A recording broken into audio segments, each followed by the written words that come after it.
The Nigerian Army is in the spotlight as it launches an investigation into Brigadier General M.A. Sadiq, the former commander of 3 Brigade Kano, over alleged administrative lapses during his tenure.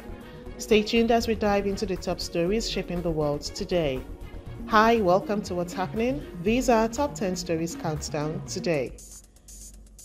At number 10, tensions are ramping up on the Korean Peninsula as North Korea announced it will completely cut off roads and railways to South Korea while fortifying its side of the border. This comes after months of border militarization, including landmines and barriers, all allegedly in response to South Korea's military exercises and U.S. nuclear presence in the region. South Korea confirmed it's in close coordination with the UN command, but remained tight-lipped on specifics. Looks like Pyongyang isn't backing down anytime soon. Things could get even chiller at the demilitarized zone.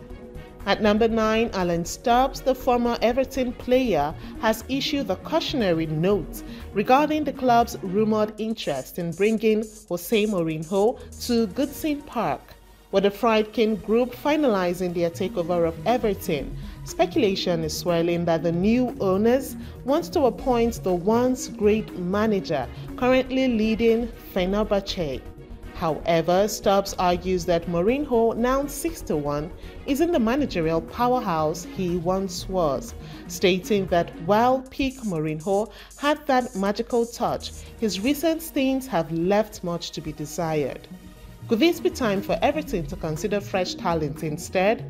After all, the past is only as good as its lessons. At number 8, the National Human Rights Commission (NHRC) revealed that road accidents took more lives than gunmen attacks in September 2024, with a staggering 191 deaths compared to 141 from criminal activities.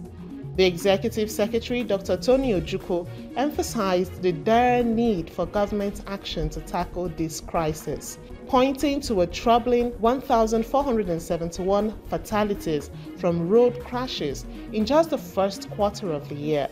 Alongside this, complaints of human rights violations surged, particularly around freedom of religion and disturbing rise in sexual and gender-based violence.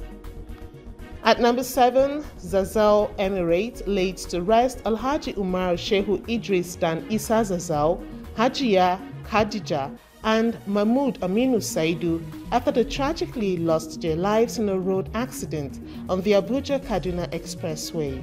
The funeral prayers officiated by Alhaji Balabare Yaya drew a large crowd, including the Emir of Zazzau, Malam Ahmed Nuhu Bamali, along with numerous council members and representatives from emirs across the nation.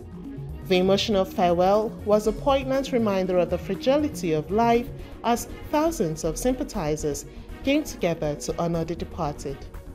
At number 6, officials from Osun State Ministry of Local Government and Chieftaincy Affairs have been accused of auctioning off chieftaincy titles to the highest bidders, sparking outrage from local royalty. During a press conference in Osogbo, Prince Adeoye of the Ademuyiwa ruling house called out the officials for ignoring numerous petitions and manipulating justice to suit their interests, undermining the original chieftaincy laws. He emphasized that only the 4 ruling houses, that is, Ademuyiwa, Falade, Mexico, and Atere, should hold the title, dismissing the recent recognition of 2 additional houses as illegitimate. At number 5, in a bid to heal the rifts with leaders of the new Nigerian People's Party (NNPP) in Kano, Governor Abba Kabir Yusuf recently met with disgruntled National Assembly members in Abuja.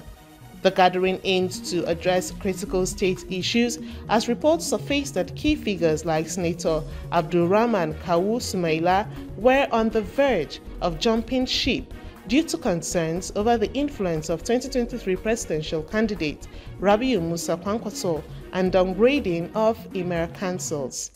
Sumaila defended his contributions on social media, while Rano's representative Kabir Al-Hassan Rerum aimed at the government's decisions regarding local leadership. At number 4, the Federal Executive Council, FEC, has approved the mandatory inclusion of a National Values Charter in the curriculum for both basic and post-basic schools. This initiative, announced by the Director General of the National Orientation Agency, aims to instill essential values in young citizens and enhance civil education among government officials. Key topics will focus on creating model citizens, while the national anthem will see a shift, with its first stanza being recited at all official events and the third stanza adopted as the national prayer. At number 3, the Nigeria Customs Service has just announced the seizure of 94,550 litres of petrol, primarily caught at international borders. Comptroller General Bashir Adeniyi, speaking from Yola, Adamawa State, emphasized that this latest crackdown is part of their ongoing Operation Whirlwind, which has already nabbed over 150,000 litres of petrol this year alone. The message was clear. The customs officials are ramping up efforts to protect the economy from these economic saboteurs who threaten local supplies. At number 2, the Nigeria Labour Congress (NLC) has officially registered the Motorcycle Operators Union of Nigeria (MOAN) as the national umbrella body for motorcycle riders across the country. The announcement came from NLC's Abia State Chairman Okoro Ogbonnaya while introducing the union's leadership in Umuahia. The Abia State Chairman, Chukwunyere Egwim, promised to create a database of riders to curb criminal activities and enforce road safety rules, while calling for recognition from the government and public. This could be a start of a cleaner, safer Okada business. Let's see if they walk the talk. Finally, at number 1, the Nigerian Army is in the spotlight as it launches an investigation into Brigadier General M.A. Sadiq, the former commander of 3 Brigade Kano, over alleged administrative lapses during his tenure. The Army swiftly relieved him of his duties to ensure a fair and thorough probe, emphasizing its commitments to discipline, justice, and accountability. With Major General Onyema Nwachukwu stressing zero tolerance for misconduct, this could set an example of military transparency in action. Let's hope the investigation sticks to the script and delivers justice as promised. That's all for today. See you next time on What's Happening.